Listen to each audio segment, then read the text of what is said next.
हौसला तो मुट्ठी में हर मुकाम है, बुलंद हो हौसला तो मुट्ठी में हर मुकाम है, मुश्किलें और मुसीबत तो जिंदगी में आम है, मुश्किलें और मुसीबत तो जिंदगी में आम है, जिंदा हो तो ताकत रखो बाजुओं में लहरों के खिलाफ तैरने की, जिंदा हो तो ताकत रखो बाजुओं में लहरों के खिलाफ तैरने की, क्योंकि लहरों के साथ बहना तो लाशों का काम है। हेलो एवरीवन, आज इस वीडियो में हम maths class 7 NCERT chapter 2 fractions and decimals की एक्सरसाइज 2.3 के क्वेश्चन नंबर 2 को सॉल्व करेंगे। तो आइए शुरू करते हैं। क्वेश्चन नंबर 2 है multiply and reduce to lowest form if possible. फिर यहाँ पे फर्स्ट सेकंड थर्ड करके आगे तक पार्ट्स दिए गए हैं, वन बाय वन सारे पार्ट्स सॉल्व करेंगे।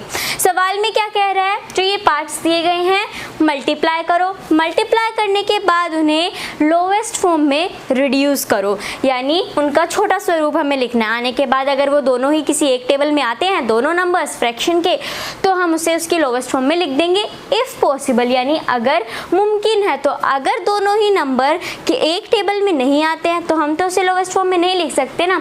तो इसका कहने का मतलब यही है कि अगर लिख सको तो लिख दो, अगर नहीं लिखा जा रहा तो नहीं लिखना है। तो आइए शुरू करते हैं। सबसे पहले फर्स्ट 2/3 इंटू 2/3। अब देखो इसे कैसे करना है। सबसे पहले हम लिख लेंगे 2/3 इंटू, अब ये जो है ये मिक्स्ड फ्रैक्शन में है तो हम पहले से नॉर्मल फ्रैक्शन में कन्वर्ट करेंगे। सो 3 2 6, 6 + 2 कितना हो जाएगा 8, तो ये आ जाएगा 8/3। ये हो गया। अब क्या करना है, अब हमें सिर्फ मल्टीप्लाई कर देना है।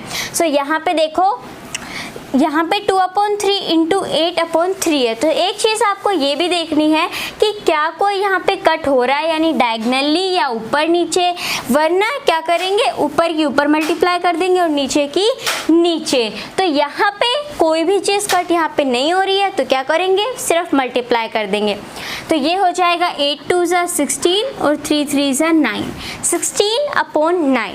अब देखो ये दोनों ही जो है किसी एक टेबल में नहीं आते हैं। 9 आ जाएगा, 3 3 9, बट 16 नहीं आएगा 3 की टेबल में।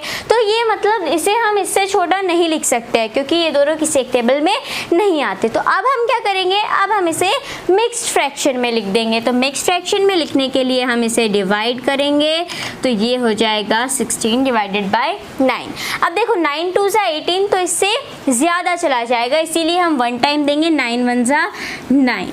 अब 6 में से 9 तो जा नहीं सकता तो एक कैरी दे दी, तो 16 में से 9 गया तो कितना बचेगा, यहाँ पे ये बचेगा 7, तो यहाँ पे मैंने लिख दिया 7। अब हम इसे कैसे लिखेंगे, हम इसे लिखेंगे कोशेंट रिमाइंडर अपॉन डिवाइजर, यानी 17/9 इसका आंसर हो गया। अब आते हैं सेकंड पार्ट पे, 2/7 इंटू 7/9। तो ऑलरेडी इसमें तो कुछ मिक्स फ्रैक्शन है नहीं, तो क्या करना होगा, 2/7 इंटू 7/9। अब देखो 7 से 7 कट हो रहा है, कैसे, 7 1 7, 7 1 7। अब हम मल्टीप्लाई कर देंगे, सो ये हो जाएगा 2 1 2 और 1 इंटू 9 9। एक तरीका ये हो गया और ये इसका आंसर निकल कर आ गया। हमने इसे इसके लोवेस्ट फॉर्म में लिख दिया, इससे छोटा नहीं लिख सकते और ना ही हम इसे मिक्स फ्रैक्शन में कन्वर्ट कर सकते हैं।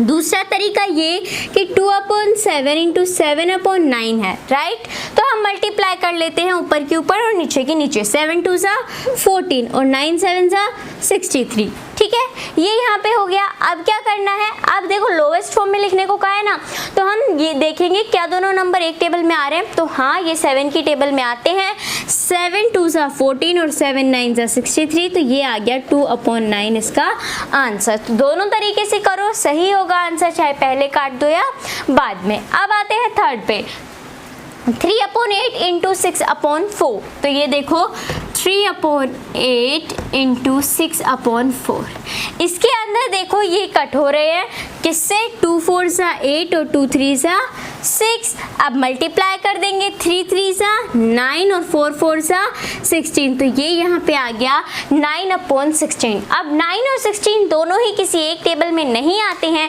इसीलिए यही इसका लास्ट फॉर्म होगा, यानी हम इससे छोटा नहीं लिख सकते हैं और ना ही हम इसे मिक्स फ्रैक्शन में लिख सकते हैं। तो यही इसका आंसर हो जाएगा 9/16। सो अब आइए सॉल्व करते हैं फोर्थ पार्ट। 9/5 इंटू 3/5। तो क्या करना होगा, सबसे पहले लिखेंगे 9/5 इंटू 3/5।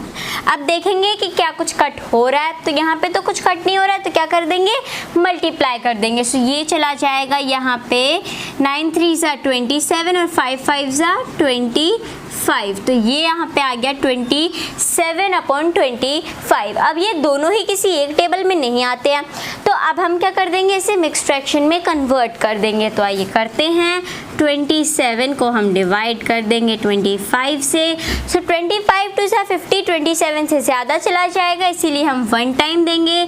25 1 ज़ा 25। अब हम माइनस कर देंगे, तो 7 में से 5 गया तो ये बचेगा 2, और 2 में से 2 गया तो 0। तो ये यहाँ पे अब हम इसे किस तरीके से लिखेंगे, कोशेंट 1, रिमाइंडर 2 और डिवाइजर 25, और ये आ गया यहाँ पे इसका आंसर। अब आते हैं फिफ्थ पार्ट पे। 1/3 इंटू 15/8। तो देखो इसे भी लिखते हैं 1/3 इंटू 15/8। यहाँ पे आप देखोगे तो ये कट हो रहा है, किससे कट हो रहा है, 3 1 ज़ा 3 और 3 5 ज़ा 15, राइट। तो ये यहाँ पे आ गया 5/8। 5 इंटू 1 और 8 इंटू 1, ये हो जाएगा 8। सो 5/8। या आप इस तरीके से भी कर सकते हो, 15 1 ज़ा 15 और 8 3 ज़ा 24, तो ये आ जाएगा 15/24। फिर आप 3 से काट सकते हो, 3 5 ज़ा 15 और 3 8 ज़ा 24 करके, या फिर हमने यहाँ पे इसे पहले कट कर दिया, तो ये आ गया इसका आंसर। अब आते हैं सिक्स्थ पे। 11/2 इंटू 3/10। तो यहाँ पे देखो 11/2 इंटू 3/10। अब हम इसे काट तो नहीं सकते, तो मल्टीप्लाई कर देते हैं। सो 11 3 ज़ा 33 और ये हो जाएगा 20। ओके, 2 10 ज़ा 20। अब ये दोनों ही किसी एक टेबल में नहीं आते हैं, इसीलिए अब हम इसे मिक्स फ्रैक्शन में कन्वर्ट कर देंगे। सो ये हो जाएगा 33 को डिवाइड करने पे 20 से, 22 सा 40, 33 से ज़्यादा चला जाएगा, इसीलिए 1 टाइम देंगे। सो ये जाएगा 21 सा 20, 3 का 3, 3 में से 2 गया 1, तो ये बचा 13। अब इसे कैसे लिखेंगे, हम लिखेंगे कोशेंट रिमाइंडर अपॉन डिवाइजर, और ये इसका आंसर आ गया। तो यहाँ पे 6 पार्ट भी सोल्व हो गया। अब आते हैं 7th पे। 4/5 इंटू 12/7। तो ये देखो 4/5 इंटू 12/7। अब यहाँ पे कुछ कट तो हो नहीं रहा है, तो क्या करेंगे, मल्टीप्लाई कर देंगे। सो 12 4 ज़ा 48 और 7 5 ज़ा 35। ठीक है, तो ये यहाँ पे हो गया। अब ये दोनों ही किसी एक टेबल में नहीं आते, तो इसीलिए हम इसे अब मिक्स फ्रैक्शन में कन्वर्ट कर देंगे। तो उसके लिए हमें डिवाइड करना होगा। सो 48 को 35 से डिवाइड कर देते हैं, तो ये जाएगा 35 1 ज़ा 35, 8 में से 5 गया तो ये बचेगा 3, 4 में से 3 गया ये बचेगा 1, तो ये आ गया 13। अब हम इसे किस हिसाब से लिखेंगे, कोशेंट रिमाइंडर अपॉन डिवाइजर, मतलब 113/35 इसका आंसर। तो इस तरीके से हम एक्सरसाइज 2.3 के क्वेश्चन नंबर 2 को सॉल्व कर सकते हैं। अगर आपको वीडियो अच्छा लगा तो वीडियो को लाइक करना, अपने दोस्तों के साथ शेयर जरूर करना। मिलते हैं एक नए वीडियो के साथ, धन्यवाद।